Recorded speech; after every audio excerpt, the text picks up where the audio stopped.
Hello my dear students, আশা করি তোমরা সবাই সুস্থ রয়েছো। গতদিন তোমাদের একটা খবর নিউজ চ্যানেল তোমরা নিশ্চয়ই দেখে থাকবে যে তোমাদের রেজাল্ট আগামী 25শে জুলাইয়ের ভেতরে বেরিয়ে যাবে। অর্থাৎ তোমরা আগামী মাসের শেষের দিকে অর্থাৎ লাস্ট উইকে তোমরা তোমাদের মার্কশিট তোমরা হাতে পেয়ে যাবে।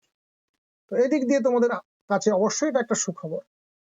সেই সঙ্গে তোমাদের সবাই যে বিভ্রান্তিতে রয়েছে তার সেই বিভ্রান্তি নিরসন করার একটা চেষ্টা এই ভিডিওতে আমি করেছি। চলো সরাসরি আমরা চলে যাই মাধ্যমিকে। দেখো তোমাদের সামনে ক্লাস 9-এর একটা মার্কশিট এই বাম দিকে রয়েছে দেখো, এবং ক্লাস 10-এ তোমরা কি ধরনের মার্কস পেতে চলেছো তার একটা হিসাব দেওয়া হয়।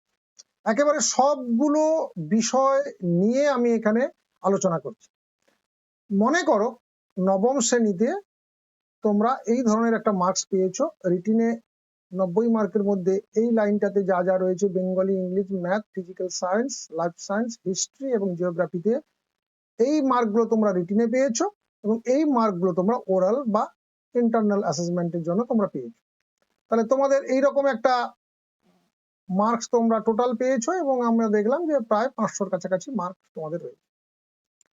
আর দশম শ্রেণীতে তোমাদের ক্যালকুলেশন করবে, তোমাদের দুটো পার্টে ক্যালকুলেশন দশম শ্রেণীতে হবে। পর্ষদের ঘোষণা অনুযায়ী নবম শ্রেণী থেকে 50% এবং দশম শ্রেণী থেকে 50%। নবম শ্রেণী থেকে 50% আসবে কিভাবে? প্রত্যেকটা সাবজেক্টের বেঙ্গলি 60 পেয়েছো, তার 50% 30, 30। ইংলিশে দেখো 60 পেয়েছো, তার 50% 30। ম্যাথে 90, তার 50% 45। ফিজিক্যাল সায়েন্সে 70, তার 50% 35। লাইফ সায়েন্সের 80, 50% 40। হিস্ট্রিতে 60, তার 40%, তার 50% 30। এবং জিওগ্রাফিতে দেখো 80, তার 50% হচ্ছে 40। তাহলে এইভাবে তোমরা নবম শ্রেণী থেকে তোমরা এই মার্কসটা পাচ্ছ। দশম শ্রেণী থেকে তোমাদের যেহেতু পরীক্ষা দশম শ্রেণীতে কোনো কিছু হয়নি, কেবলমাত্র ইন্টারনাল অ্যাসেসমেন্টটা হয়েছে, সেই কারণে বাংলা, ইংরাজি, গণিত, ভৌতবিজ্ঞান, জীবনবিজ্ঞান, ইতিহাস এবং ভূগোলের 10 মার্কসের উপরে তোমাদের একটা মার্কস স্কুল থেকে বোর্ডে পাঠিয়ে দেওয়া হয়। সেই 10 মার্কসের ভেতরে তোমরা কেউ কেউ 10 পেয়েছো, কেউ 9 পেয়েছো, খুব কম হলে 8 পেয়েছো, এর নিচে খুব একটা তোমার স্কুল থেকে কম দেওয়া হয় না। তাহলে আমি ধরেই নিলাম যে ছাত্রটি বা তুমি এরকম 10, 9, 10, 10, 10, 9 এরকম ভাবে তুমি একটা মার্কস পেয়েছো। তাহলে এর 50% কিভাবে হবে? এর 50% হলে তো 5 হয়ে যাওয়ার কথা, কিন্তু না, তুমি 10-এর মধ্যে যেহেতু 10 পেয়েছো, তার মানে তুমি 100-র মধ্যে 100 পাওয়ার যোগ্য স্টুডেন্ট। সেই হিসেবে তার 50% যদি হয় কত হবে? তাহলে 50। দেখো এই 50টা পেতে গিয়ে দেখা গেল ওরের সঙ্গে 5 গুণ করতে গিয়ে আমি 50 পেয়ে গেছি। ঠিক পরেরটাও দেখো, তুমি যখন ইংলিশে 9 পেলে, তার মানে 10-এর মধ্যে 9, অর্থাৎ 100-র মধ্যে তুমি পাওয়ার যোগ্য 90। তাহলে তার অর্ধেক 50% যদি হয় তাহলে হবে কত? 45। এক্ষেত্রেও দেখো 9-এর সঙ্গে 5 গুণ করতে 45 পেয়ে গেছি। অর্থাৎ আমরা দেখতে পাচ্ছি ওরালের সঙ্গে যদি 5 করে গুণ করি তাহলে কিন্তু আমরা আমাদের নির্দিষ্ট 50% মার্কসের কাছে পৌঁছে যাচ্ছি।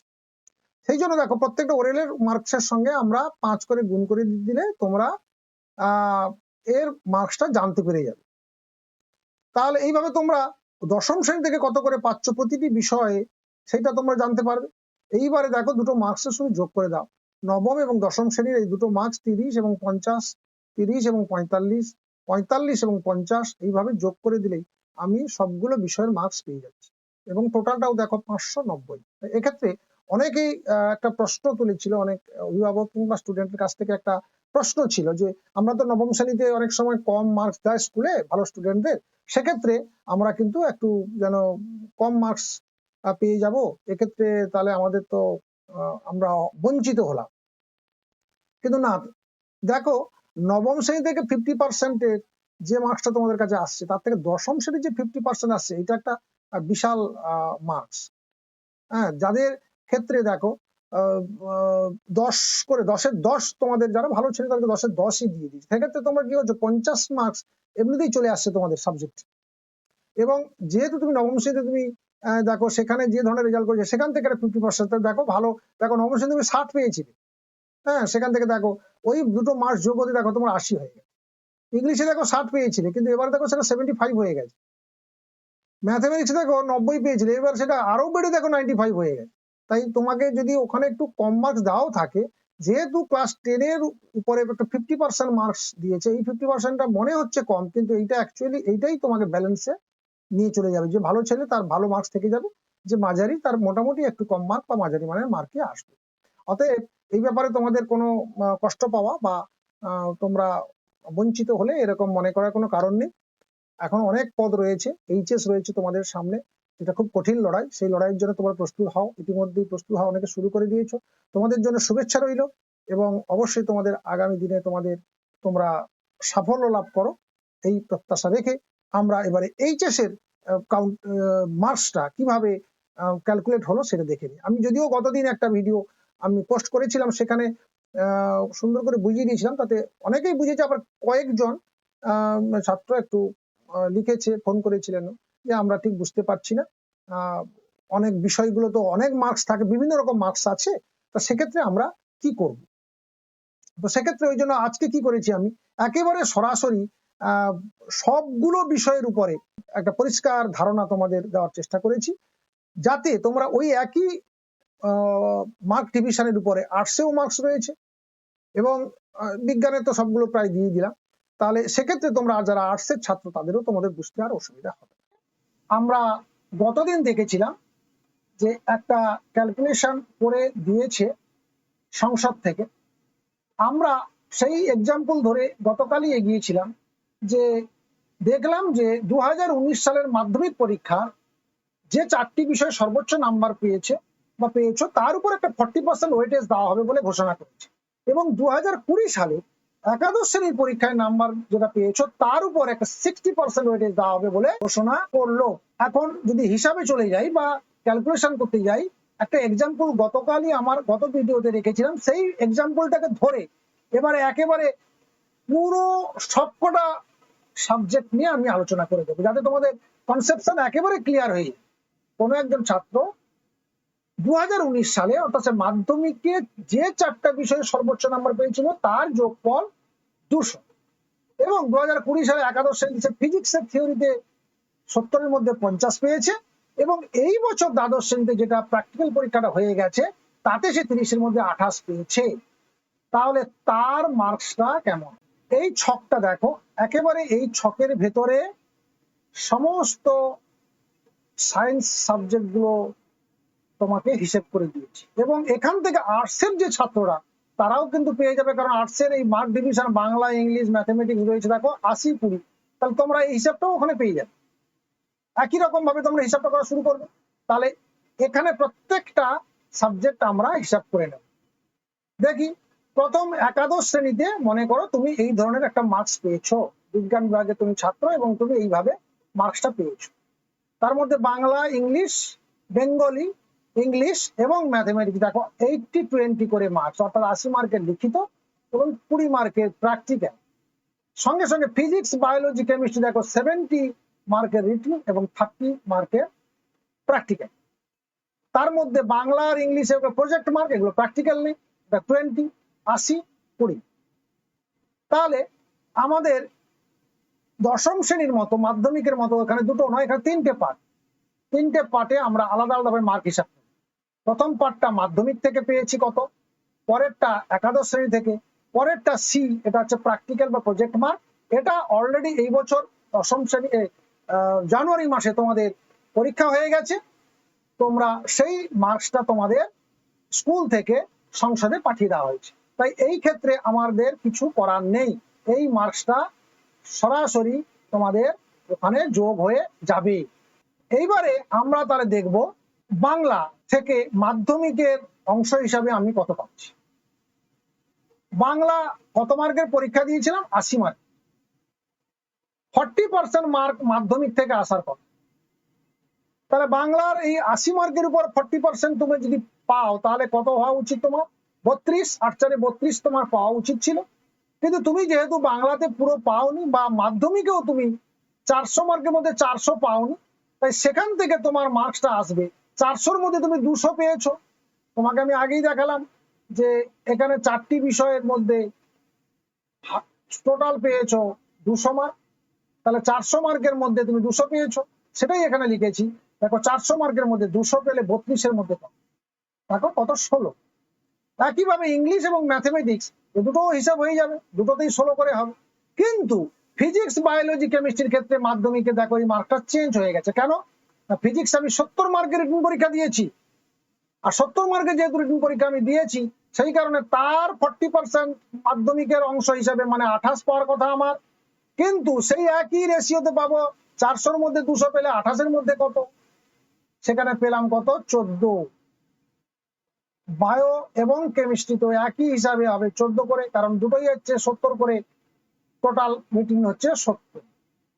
তাহলে এক্ষেত্রে প্রজেক্টের মার্কটা কেন আমরা ধরলাম না?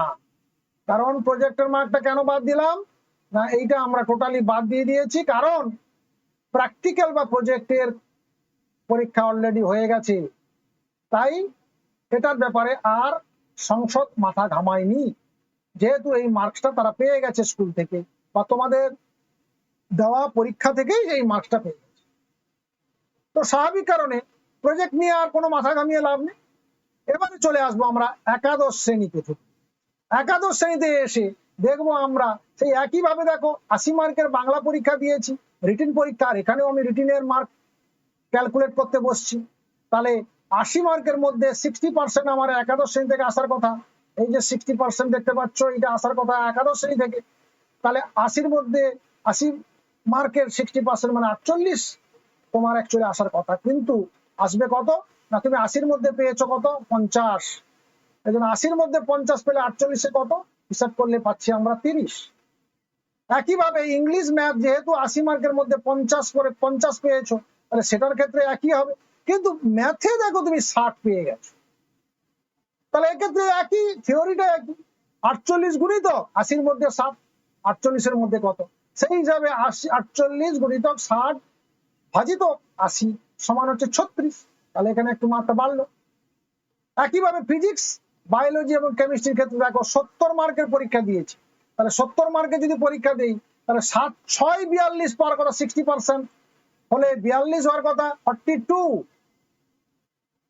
এই 42-এর মধ্যে আমি কিন্তু পুরোটা পাইনি, 42-এর 42 জন্য আমার পাওয়ার অধিকার নেই। কেন না, আমি 70-এর মধ্যে 50 পেয়েছি। তাহলে 70-এর মধ্যে 50 পেলে 42-এর মধ্যে কত 30।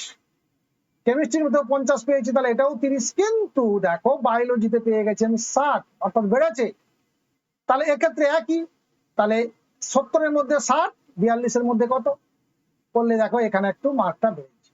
তাহলে এই মার্কস এই বি পার্ট থেকে 30 এবং প্রজেক্টে আমি পেয়েছি 20। এটা একেবারে এবছরের পরীক্ষার মার্কস, এই তিনটে মিলে হলো আমার 66।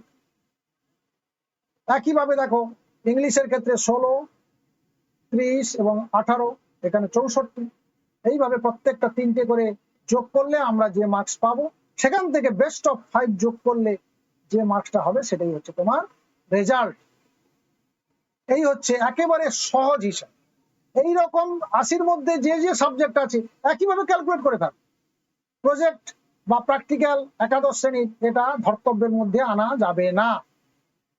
এবং সেই সঙ্গে তোমরা এটাও শুনে নিয়েছো, যদি এই রেজাল্টের উপর তোমাদের কোনো অসন্তোষ থাকে, তাহলে অবশ্যই তোমরা পরীক্ষা দিতে পারবে। সেই পরীক্ষার রেজাল্ট তোমাদের যা হবে সেটাই তোমাকে তখন মেনে নিতে হবে। আর একটা কথা, অনেকে বলছে যে অনেকের মার্কস গুলো কয়েকটা পরীক্ষা তোমরা দিতে পারোনি, তার মার্কসটা স্কুল থেকে পাঠানো হয়েছে। সেক্ষেত্রে স্কুল যাই পাঠিয়ে থাক না কেন, সেক্ষেত্রে বলেছে যে ম্যাক্সিমাম মার্কস, অর্থাৎ একাদশ শ্রেণীতে যে কটা পরীক্ষা তোমরা দিয়েছিলে তার সর্বাধিক নম্বর যে পরীক্ষাগুলো হয়নি তাতে বা সেই সাবজেক্টে দিতে হবে, বা সেই সাবজেক্টে বসিয়ে হিসাবটা হবে। সেই হিসাবে যদি কোনো গভর্নমেন্ট থাকে, অবশ্যই তুমি ক্লেম করতে পারো যে আমার এখানে স্কুল থেকে এটা কম মার্কস পড়ে গেছে। কিন্তু যেহেতু ঘোষণা হয়ে গেছে, তাই তোমরা নিশ্চিত থাকতে পারো যে তোমাদের একাদশ শ্রেণীতে যে কটা পরীক্ষা হয়েছিল তার মধ্যে সেরা মার্কস যেটা রয়েছে, সেই সেরা মার্কসটা যে পরীক্ষাগুলো তোমাদের হয়নি সেই পরীক্ষার মার্কসে বসবে, বা ক্যালকুলেশন করার সময় সেইটাকে কনসিডার করা। অতএব আর তোমাদের মধ্যে তাহলে দুশ্চিন্তা থাকলো না। আগামী দিনে তোমাদের পড়াশোনা কিংবা তোমাদের রেজাল্ট অবশ্যই ভালো হোক, এই শুভকামনা করে আজকের মতো বিদায় নিচ্ছি। দেখা হচ্ছে নেক্সট ভিডিওতে নতুন কোনো বিষয়। ভালো থেকো, সুস্থ থেকো।